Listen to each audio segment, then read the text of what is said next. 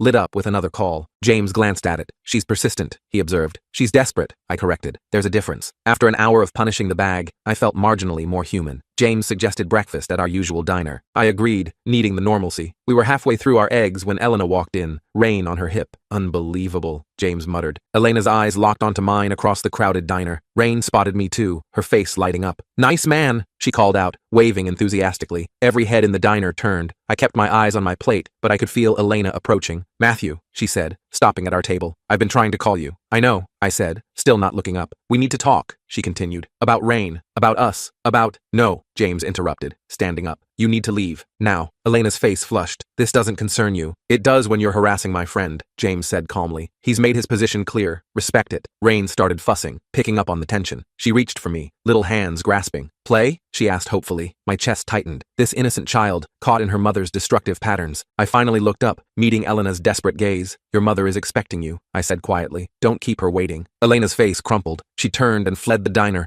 Rain crying in her arms. The entire restaurant watched them go, then turned to stare at us. Check, please, James called out. We left cash on the table and escaped to the parking lot. My hands were shaking as I unlocked my car. You okay? James asked. No, I said honestly, but I will be. I drove home to find Catherine sitting on my doorstep, still in her weekend clothes. Your phone's been going to voicemail, she said, standing as I approached. I wanted to check on you. How did you… Sarah called me, she admitted. She's worried. Said Elena's back and you might do something stupid. I unlocked my door, gesturing for her to come in. Define stupid. Getting pulled back into her drama, Catherine said, following me inside. Letting her use that child to manipulate you, taking responsibility for her choices. I made coffee while Catherine settled at my kitchen table. It struck me how many important conversations happened at kitchen tables. I'm not going to do any of those things, I said, handing her a mug. Good, Catherine said, because I have a proposition for you. I raised an eyebrow, waiting. The company's opening a new branch in London, she continued. I need someone to head it up, someone I trust, someone who could use a fresh start. London, a different country, away from Elena, from Rain, from the constant reminders of what might have been. When? I asked. 3 months, Catherine said. Enough time to wrap things up here, find a replacement, say your goodbyes. What about Sarah? I asked. I can't just abandon her. You wouldn't be abandoning anyone, Catherine said firmly. You'd be living your life. There's a difference. My phone rang again. This time it was Sarah's number. I answered immediately. She's gone, Sarah said without preamble. Took Rain and left. No note, no explanation. Just gone. When? I asked, my heart racing. Sometime while I was in the shower. I came out and the house was empty. Sarah sounded eerily calm. I think this is it, Matthew. I think she's really gone this time. I wasn't so sure. Elena had a pattern of disappearing and reappearing when it suited her, but I kept that thought to myself. I'm coming over, I said. No, Sarah said firmly. I need some time alone, to process, to decide what I want to do if she comes back. If? I asked. When? Sarah corrected herself. We both know she'll be back. She always comes back when things get hard. After I hung up, Catherine studied me carefully. The offer stands, she said. London could be good for you. She left shortly after, giving me a supportive squeeze on the shoulder. I spent the rest of the day painting my living room, trying not to think about Elena or Rain or the job offer. That evening, Dr. Morgan called. I heard you might need an emergency session, he said. Sarah, I guessed. She's worried about you, he confirmed. Are you free tomorrow? I agreed to a Sunday session, knowing I needed professional help to process this latest development. That night, I couldn't sleep. Every car that passed made me tense, waiting for Elena to appear at my door again. She didn't. The next morning, I arrived at Dr. Morgan's office to find him already waiting with coffee. Tell me what happened, he said simply. I recounted the past 48 hours, from Sarah's early morning visit to Elena's disappearance. Dr. Morgan listened without interrupting. How do you feel about the London opportunity? He asked when I finished. Guilty, I admitted, like I'm running away. Or moving forward, he suggested. There's a difference between running from something and running to something. What about Sarah? I asked. She's been my rock. I can't just leave her. Have you asked Sarah what she wants for you? Dr. Morgan asked. Or are you assuming? I hadn't asked. I'd been too focused on my own guilt to consider that Sarah might want me to take the opportunity. Elena will use this against me, I said. Say I abandoned Rain, just like she abandoned me. Elena's opinions stopped mattering when she chose deception over communication, Dr. Morgan said firmly. This is about your life, your choices, your future. The session helped clarify my thoughts, but I still felt conflicted. I drove to Sarah's house afterward, needing to talk to her. She answered the door looking exhausted but composed. I was wondering when you'd show up, she said, letting me in. Any word? I asked. Nothing, Sarah said. I've called her phone a dozen times. It goes straight to voicemail. We sat in her living room, the same room where I'd sobbed 4 years ago. So much had changed since then. Catherine offered me a job in London, I said quietly. Sarah's face lit up. That's wonderful. When do you start? Her enthusiasm caught me off guard. You want me to go? Of course I do, Sarah said. Matthew, you've rebuilt your life once. Don't let Elena derail it again. But what about you? I asked. What about us? Sarah took my hands in hers. We'll always be family. Distance doesn't change that. And honestly, it might be easier for both of us if you're not here when she inevitably returns. You think she'll come back? I know she will, Sarah said. When money runs out, when Rain gets sick, when she needs something, she'll be back. And it'll be easier to say no if you're not here for her to target. We talked for hours, planning potential visits, discussing video call schedules, working through the logistics of maintaining our relationship across an ocean. By the time I left, the decision felt clearer. That night, Elena called from a blocked number. I recognized her breathing before she even spoke. I know you hate me, she said without preamble, but Rain keeps asking for you. She won't stop crying. Where are you? I asked, against my better judgment. Does it matter? Elena's voice was bitter. You've made it clear we're not welcome in your life. You made that choice, I reminded her, 4 years ago. I'm trying to fix it, she said. Why won't you let me try? Because some things can't be fixed, I said. Some choices can't be undone. Rain's crying echoed in the background. My heart clenched at the sound. She needs stability, Elena, I said. Not me, not drama, stability. Can you give her that? I'm trying, Elena said, her voice breaking. Then stop dragging her around, I said. Stop using her as a bargaining chip. Stop making her pay for your choices. I never meant— I know, I interrupted. You never mean to hurt anyone, but you do. Over and over. I hung up before she could respond. Then I called Catherine. I'll take the job, I said when she answered. Excellent, she said. I'll start the paperwork tomorrow. The next 3 months passed in a blur of preparations. I trained my replacement, sold my furniture, found a flat in London. Sarah helped me pack, insisting on organizing everything with military precision. Elena surfaced twice during those months. Once, she left Rain's drawings under my windshield. Another time, she sent a long letter through Sarah, who handed it to me unopened. Your choice whether to read it, Sarah said. I burned it without opening it. Some words didn't deserve to be read. James organized a going-away party at our favorite pub. Half the town showed up, people I'd known for years, who'd supported me through the worst period of my life. Catherine gave a speech about new beginnings. Sarah cried. Even Dr. Morgan stopped by to wish me well. You've come a long way, he said, shaking my hand. I'm proud of you. The morning of my flight, Sarah drove me to the airport. We sat in the parking lot, neither wanting to say goodbye. She came by yesterday, Sarah said quietly. With Rain. My chest tightened. And? I told her you were gone, Sarah said, that you'd moved on. Started fresh, like she did 4 years ago. How did she take it? Badly, Sarah admitted. But Rain just asked if the nice man was happy now. I told her yes. We hugged goodbye at security, both of us crying. I promised to call when I landed, to visit for Christmas, to maintain our bond despite the distance. The flight to London felt symbolic, crossing an ocean, just as Elena had. But I wasn't running from anything. I was running to something. A new life, built on truth instead of deception. I thought about Rain as the plane lifted off, that innocent child caught in her mother's chaos. I hoped Elena would find stability for Rain's sake, but that wasn't my responsibility anymore. My phone buzzed with a text from Catherine. Car will be waiting at Heathrow. Welcome to your new life. Below, Brighton disappeared beneath the clouds. Somewhere down there, Elena was probably planning her next move, her next manipulation. But I was beyond her reach now, flying toward a future she couldn't touch. The anger was gone. The guilt was fading. All that remained was possibility. London awaited. A new job, a new flat, a new chapter. I'd rebuilt once from Elena's ashes. This time, I was building from my own foundation. The plane banked east, toward the sunrise. I closed my eyes and let myself feel something I hadn't experienced in years. Peace.